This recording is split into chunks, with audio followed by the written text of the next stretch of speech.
नर और नारी वापस लौट गए। ये लोग किन्नर थे, न नर में थे न नारी में थे। तो ये 14 पहचाना जाता है कि हाँ ये किन्नर है, क्योंकि बहुत से ऐसे बिल्कुल सेवा करो, बहुत से है ऐसे, लेकिन मेरे मन में तो नहीं है, मेरे मन में तो नहीं है। नमस्कार, आप देख रहे हैं निष्पक्ष न्यूज़ और मैं हूं देवी शंकर सोनी। हम कई बार लोगों से बातचीत करते हैं, बेबाक बातचीत करते हैं, सीधी बातचीत करते हैं, लोगों के इंटरव्यू लेते हैं, उनके साथ पेटूसी भी करते हैं, 1 to 1 भी बातचीत करते हैं। लेकिन मैं आज आपको ऐसी शख्सियत से मिलाना चाहता हूँ जिसे लोग तीसरी दुनिया के लोग कहते हैं। तीसरी दुनिया के लोग नहीं है, ये हमारी दुनिया के लोग हैं, ये हमारी अपनी दुनिया के लोग हैं। लेकिन कहते हैं कि नहीं, ये तीसरी दुनिया के लोग, तीसरी दुनिया के लोग नहीं है। हम अपनी केवल संकीर्ण मानसिकता के चलते इनको तीसरी दुनिया के लोग कहकर समाज से बहिष्कृत करते हैं। मैं ऐसे ही लोग से मिलूंगा। मेरे साथ बैठे हैं पायल जी हैं। पायल जी, आपका निष्पक्ष न्यूज़ में स्वागत है। नमस्कार जी सर। पायल जी, क्या है, ये जो हमारा देश है ये पुरुष प्रधान देश कहलाता है। कई बार क्या जाता है कि आपका जो समाज किन्नर समाज है वो कहते हैं कि तीसरी दुनिया के लोग हैं। ये मेरी सोच नहीं है, संकीर्ण सोच के लिए। जब आपको तीसरी दुनिया के लोग कहते हैं, कभी कभी कुछ आत्मा से कसौटी नहीं है, कुछ कैसा है मन होता है जब आपको कहते हैं कि नहीं ये तो तीसरी दुनिया के लोग हैं? जी सर, सही है, बिल्कुल आप सही कह रहे हो। लोग जब इस प्रकार से जो बोलते हैं, बहुत से लोग घिन करते हैं। सब लोगों को देखने का अपना अपना नज़रिया होता है। जैसे कोई पढ़े लिखे लोग हैं जो गीता में पढ़े हैं, रामायण में पढ़े हैं, जो जानते हैं कि किन्नर क्या होते हैं जी। तो वो तो अच्छी दृष्टि से देखते हैं, और कोई लोग होते हैं वो अलग ही दृष्टि से देखते हैं। बहुत से लोग घिन्ना करते हैं, पास नहीं बिठाते हैं। हम लोग कहीं कार्यक्रम में जाते हैं तो हम जैसे यहाँ बैठे हैं तो हमें वहाँ से उठ के कोई दूसरी जगह जाकर बैठ जाएंगे, अरे नहीं यार यहाँ किन्नर बैठे हैं, एकदम से उनको आश्चर्य होता है। ऐसा कुछ भी नहीं है, हम भी ईश्वर के बनाए हुए हैं, आपको भी ईश्वर ने बनाया है, पूरी जो सृष्टि है सबको ईश्वर ने बनाया है। इनको भी ईश्वर ने बनाया और हमको भी ईश्वर ने बनाया। हमारे में और इनमें मूल फर्क क्या है पता है आपको? खाली ये है कि जब माँ के पेट में भ्रूण होता है तो वो अर्धविकसित अवस्था में होता है। मतलब आप समझ लीजिए कुछ शरीर के विशेष अंग जो होते हैं उनका विकसित नहीं होना ही किन्नर कहलाता है। लेकिन हम लोग जो कहते हैं ना तीसरी दुनिया के लोग, ये बड़ा मन व्यथित होता है। अच्छा, आप ये बताइए, जो किन्नर होते हैं वो कितने प्रकार के? जैसे कहते हैं कि एक महिला किन्नर होता है, एक पुरुष किन्नर होता है। बिल्कुल सही है जी। 2 ही प्रकार के किन्नर होते हैं, एक लेडीज़ में होते हैं, एक जेंट्स में होते हैं। और ये हमारे में नहीं है, ये जानवरों में भी होता है। जिसको आम जनता, आम लोग उसको कान गाय कहते हैं। कोई बकरी हो जाती है उसको कान बकरी बोलते हैं। जो ब्याती नहीं है, जो बच्चे नहीं देती है, जिसके संतान नहीं होती है, तो वही हम लोग हैं। किन्नर जो हैं वही लोग होते हैं। और जेंट्स में भी होते हैं और लेडीज़ में भी होते हैं। जेंट्स में जो होते हैं इंद्री जो होती है और उनकी वो भी कुछ छोटी होती है। वो जैसे लेडीज़ से कोई संभोग नहीं कर सकता है, वो किन्नर होता है। इनका सीधा सीधा कहना है, ये क्या होता है, देखिए आपको एक वैज्ञानिक दृष्टि से इस बात को मैं समझाता हूँ। महिला और पुरुष दोनों किन्नर होते हैं। हमारे जो शरीर के विशेष अंग होते हैं, विशेष अंग में क्या होता है, पुरुष अंग में क्या होता है, जो उनका लिंग होता है वो थोड़ा छोटा लेकिन होता है, उत्तेजित नहीं होता है। महिला किन्नर में क्या होता है, स्तन होते हैं, लेकिन पुरुष किन्नर में स्तर नहीं होते। ये जो शरीर के विशेष अंग है ना, ये विशेष अंग उत्तेजित नहीं होते और अर्धविकसित अवस्था में होते हैं। जब माँ के पेट से निकलते हैं अर्धविकसित अवस्था में होते हैं, इसलिए ये इनको किन्नर समाज कहा जाता है। अच्छा, आप मुझे एक चीज़ और बताएं, आपसे घृणा करते हैं ये लोग, समाज के जो लोग कहते हैं ना आपको तीसरी दुनिया का, लेकिन जब बच्चा होता है, उनके घर में संतान पैदा होती है, वंश चलाने वाला तो आशीर्वाद भी आपका ही मांगते हैं। ये हमारा आशीर्वाद यूँ मांगते हैं। जब श्री राम वनवास गए 14 वर्ष जी, 14 वर्ष वनवास गए तो उनको अयोध्या से छोड़ने गए थे नर और नारी, और उनके साथ में किन्नर भी गए थे। तो ये उस वक़्त से प्रस्ता चली आ रही है मांगने खाने वाली हमारी। उसी वक़्त से राम भगवान ने जब अयोध्या, जब नदी पार, वो केवट से जब नदी पार करके पिछली तरफ जा रहे थे, तो राम भगवान ने कहा भाई नर और नारी लौट जाओ। तो नर और नारी लौट गए। अभी 5 दिन कथा हुई, शिव महाकुरान की कथा हुई अभी कोटा के अंदर। मैं गई 5 दिन सुनने, उसमें भी हम शिव महाकुरान में भी हमारा प्रश्न आया था। महाराज ने बताया, प्रदीप मिश्रा जी ने बताया कि बोला जिस वक़्त राम भगवान वनवास गए उस वक़्त ये लोग भी साथ में गए थे छोड़ने। राम भगवान ने बोला नर और नारी वापस लौट जाओ। नर और नारी वापस लौट गए। ये लोग किन्नर थे, न नर में थे न नारी में थे। तो ये 14 वर्ष उसी तट पे बैठे रहे, वहीं बैठे रहे। जब राम भगवान वापस लौट के आए तब उन्होंने तट की जो पूजा करी गंगा मैया की, तब उन्होंने देखा तो कि ये क्या लोग, ये कैसे बैठे हैं यहाँ पे, ये क्यों बैठे हैं। तो उन्होंने बुलाया राम जी ने कि भैया आप लोग कैसे, तो कि भगवान राम आप गए वनवास, आपने आदेश दिया था नर और नारी लौट जाओ, अब हम न नर में हैं न नारी में हैं, हम लोग कहाँ जाएं।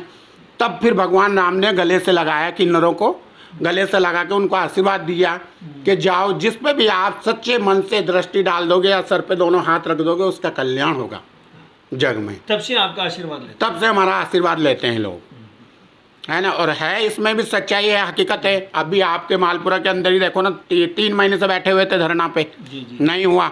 और मेरे किन्नर अभी 4 दिन पहले ही जाके धरना परिषद पे बैठे सुबह से शाम, और चौथे दिन तीसरे दिन ही घोषणा हो गई। अब उसके लिए बधाई के पात्र है। मैं बहुत बार, आप लोग वो बधाई के पात्र, हम तो क्या, हम तो कुछ नहीं है, हम तो कुछ नहीं, हम किसी योग्य नहीं हैं, हम किसी योग्य नहीं हैं। लेकिन अब सरकार ने भी हमारे लिए बहुत कुछ सोचा है और बहुत कुछ समझदार दिखाई है कि भाई ये भी इंसान है, ये कोई जानवर नहीं है, ये कोई पेड़ से नहीं पैदा होते या कहीं से पैदा नहीं होते। इससे ये जो घटना है ना जिले बनाने वाली, मैं आपको वास्तविकता बता रहा हूँ। हम लोग मालपुरा वाले 200 दिन से धरना प्रदर्शन कर रहे हैं। अब एक दिन का दल वहाँ से गुजरता है तो ये आशीर्वाद देते हुए धरना प्रदर्शन पहुँचते हैं, और जो किन्नर समाज के जितने भी लोग थे, इनके चेले थे, आपके सारे चेले, तो वो सारे लोग कहते हैं कि भाई हम आशीर्वाद देके जाते हैं, आपका मालपुरा जिला बनेगा। और आपको ताज्जुब होगा कि इनका आशीर्वाद ने काम किया या हमारी दुआओं ने काम किया, मालपुरा जिला बन गया। इसके लिए आप और सारे हम बधाई के पात्र है। अच्छा, अब मेरा एक सवाल और है, आप जब घर जाते हैं तो एक ताली बजाने की प्रथा है, ये ताली बजाने की प्रथा, आप ताली बजा के पैसा मांगते हैं, कुछ ऐसा इसके पीछे कुछ विशेष या ठोस कारण हो? ये हमारी पहचान है जी, ये हम लोगों की पहचान है, ये शुरू से ही चलती आई है प्रथा, ये कोई नया नहीं है। ताली बजाना एक इससे ही पहचाना जाता है कि हाँ ये किन्नर है। क्योंकि बहुत से ऐसे बिल्कुल लेडीज़ के बिल्कुल आप देखोगे तो आश्चर्य करोगे कि यार ये कहाँ से किन्नर है, ये तो अच्छी वाली लड़की है, लेकिन वो एक ताली से ही हमारी पहचान है। हम लोग ताली बजाएंगे, सामने वाले, बहुत सी जगह भी, मैं खुद भी कितनी बार बस में सफ़र करती थी, लोग नहीं समझ पाते थे, मुझसे पूछते आपके कितने बच्चे हैं, आपकी कहाँ शादी हुई है, आपका कहाँ क्या हुआ है। अपने देवली में मैं आई थी फर्स्ट में 2006 में, मेरे पेट में दर्द हुआ, मुझे ले गया, मैं सुबह से शाम तक दर्द हुआ, मैं नॉर्मल गोली भी ले ली, नॉर्मल डॉक्टर को भी दिखा लिया, परेशान रही, लेकिन मेरा दर्द नहीं मिटा। तो मैं जाके बस स्टैंड पे बैठ गई टोंक जाने के लिए। तो यही देवली के कोई नौकर लोग थे, उन्होंने मुझसे आके बात करी कि पायल दीदी आज 7 बज रही है शाम की और आप कहाँ जा रहे हो? मैंने कहा भैया मैं टोंक जा रही हूँ, मेरे पेट में बहुत तकलीफ है। तो कहीं बोला क्या नहीं दिखाया, मैं दिखा दिया, मैं सुबह से गोली दवाई भी ले रही हूँ, मेरा आराम नहीं आया। वो मुझे ले गए हॉस्पिटल, ले गए हॉस्पिटल में, वहाँ से पर्ची बना के, पीछे सिस्टर थी, सिस्टर छुट्टी हो गई थी, तो वो पीछे हम ले गए उनके रूम पे ले गए। तो उन्होंने देखा, वो तो देख के आश्चर्य, उन्होंने देखा भाई लड़की है, कोई प्रेग्नेंट है, कुछ ऐसा कुछ है। तो उन्हें हमें बिठा दिया, मैं बैठी रही, वेट करती रही, पेट पकड़ के बैठी रही बहुत देर तक।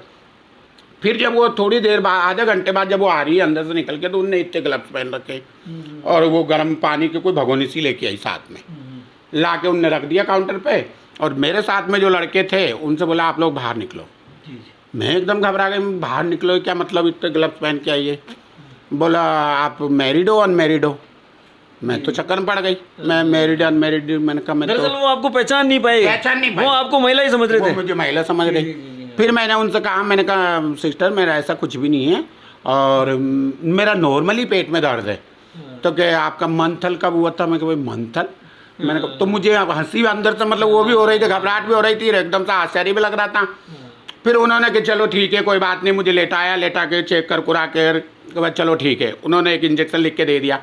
वो इधर आके हॉस्पिटल के अंदर, अब जो वहाँ कंपाउंडर थे वो मुझे अच्छे से जानते थे, उन्होंने वो पर्ची देखी और मुझे मेरी तरफ देखा तो हंसे।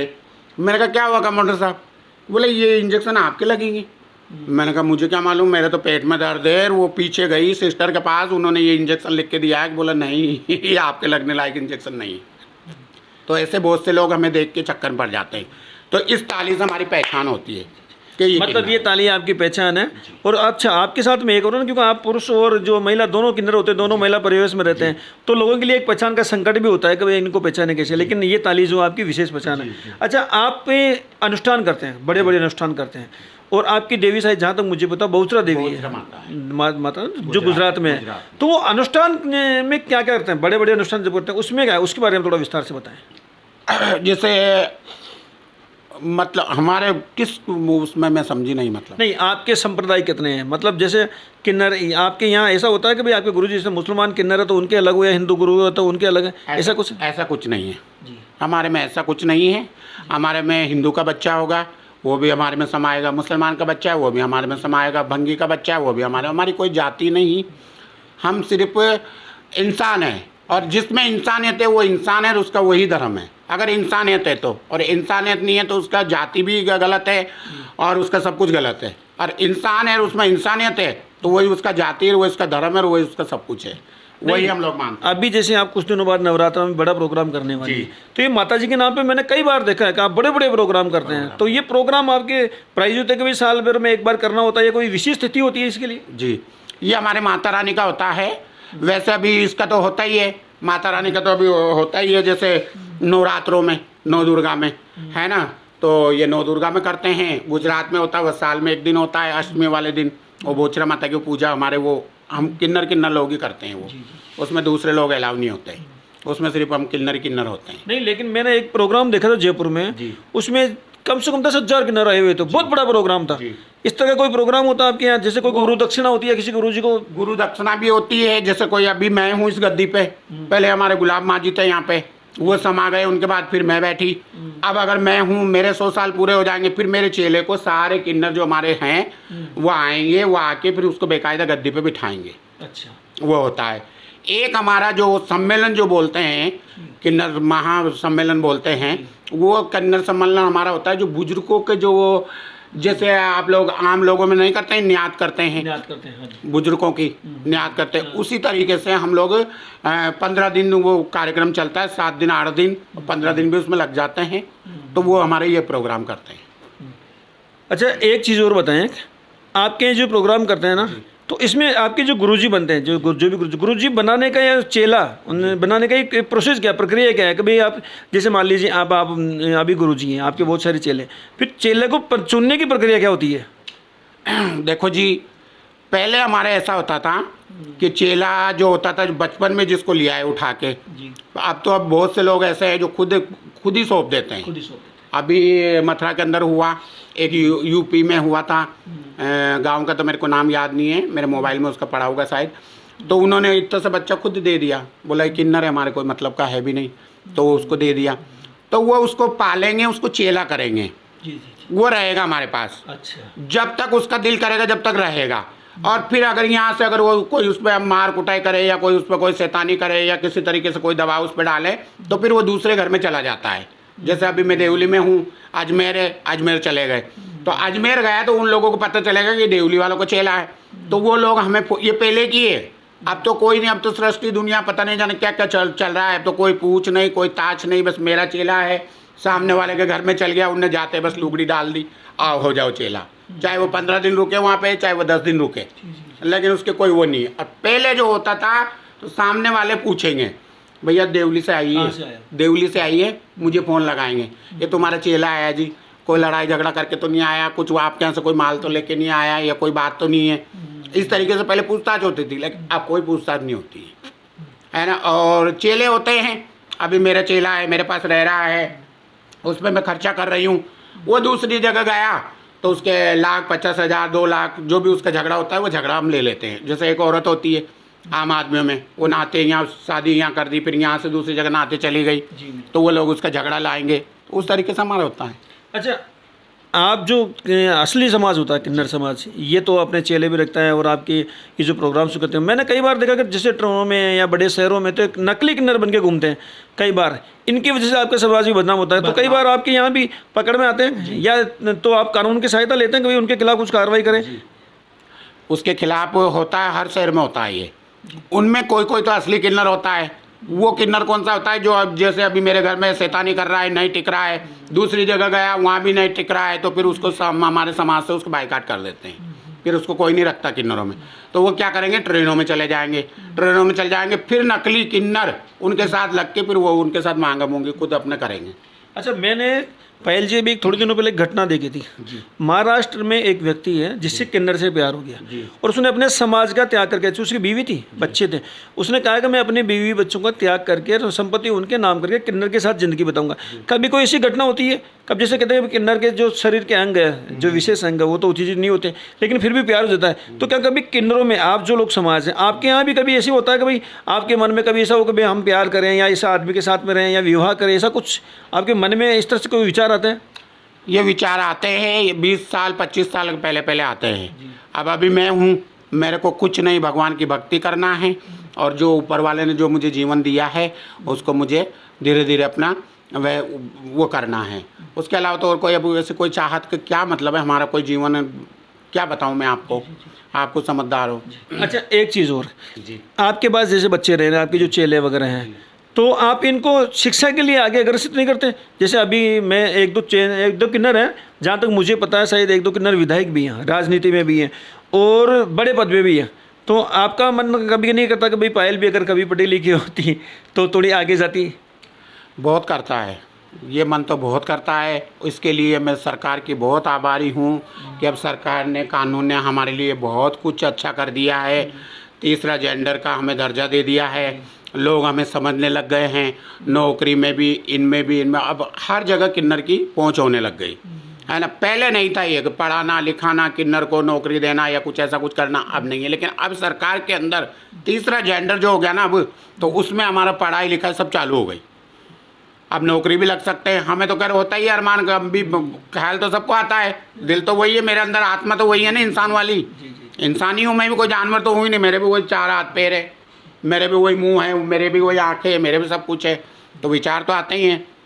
मैंने एक किन्नर जी का वीडियो देखा था, उनका नाम शायद मुझे याद नहीं आ रहा, इतने अच्छे वक्त आते ना, मोरारी बापू, आपका नाम सुना आपने, गुजरात वाले मोरारी बापू के कार्यक्रम में गए थे और उन्होंने राम कथा का आयोजन भी करवाया था। उनका नाम मुझे याद नहीं आ रहा। तो हाँ वो जी लक्ष्मी त्रिपाठी, हाँ लक्ष्मी त्रिपाठी जी, वो जितना अच्छा बोलती है, मैं अपने दर्शकों को बता दूं, आप एक बार उनका वीडियो देखें, वो इतना अच्छा बोलती है, शायद कोई अच्छे से अच्छा वक्ता भी उनके सामने फिर होता है।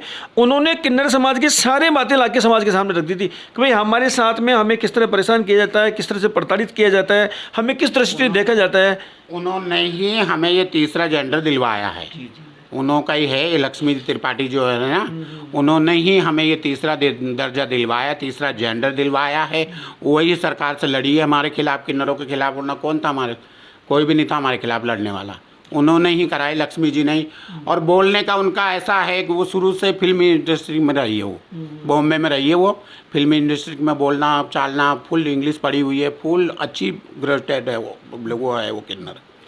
अच्छा, मैं पायल जी से आपसे सीधा सवाल करूं, है ना, आप सक्षम है आर्थिक रूप से, माता रानी कर पाए, आपका मन नहीं करता कभी चुनाव लड़ूं, कुछ राजनेता बनूं? जी सर, नहीं, हमारा तो कोई नहीं है कि हम आम जनता को हम दुआएं देने वाले हैं। हमारे क्या करना है, जो कुछ है अभी मैं खुद कमाती हूँ, जो सारा खर्च करती हूँ हर साल माता रानी का। नहीं वो तो ठीक है, लेकिन आप हो तो हमारे ही ना, है ना, आप हमारे ही हो। तो ऐसा कि भाई लोग कहेंगे चलो ठीक नहीं, कुछ नहीं तो इस मोहल्ले में पार्षद का आपको चुनाव लड़ाते हैं, तो ऐसा नहीं कि मैं राजनीति में आके लोगों की सेवा करूँ, ऐसा कुछ पायल जी के मन में ऐसा कुछ है कि मैं राजनीति में आके सेवा करूँ? बहुत से है ऐसे, लेकिन मेरे मन में तो नहीं है, मेरे मन में तो नहीं है। हमें भगवान ने दुआएं देने के लिए बनाया है, दुआएं देना और बस अपना जीवन बेहतर करना। चलो, राजनीति में आप किसको पसंद करती हैं? नरेंद्र मोदी कैसे लगते हैं आपको? नरेंद्र मोदी भी अच्छे हैं, सब अच्छे हमारे लिए। तो भगवान सब जीते रहे, सब फले फूले, सब अपना अपना कार्य करते रहे, अच्छे कार्य करते रहे, गरीबों की सहायता करते रहे, वही नेता अच्छा है मेरे लिए तो। अच्छा, आप अपने समाज की तरफ से, ये जो समाज है जो आपको तीसरी दुनिया का मानता है, उसके लिए एक संदेश देना चाहिए, अपनी व्यथा को आक्रोशित रूप में व्यक्त करते हुए आप बताएं कि भाई हम समाज से ये अपेक्षा करते हैं, समाज हमारे साथ में इस तरह का व्यवहार करे। जी, मेरी तो यही है समाज से कि पहले जो था वो था, लेकिन अब तो धीरे धीरे सुधार आ रहा है और आ जाएगा। लोग, आम जनता सब हमें अच्छी दृष्टि से देखे और अच्छे पास बिठाएं, अच्छी अच्छी बातें करें हम लोगों से, अच्छा सारा सब कुछ अच्छा करेंगे तो सब कुछ अच्छा होगा। और अगर आम जनता हमें नहीं समझेगी तो फिर कौन किसको समझेगा।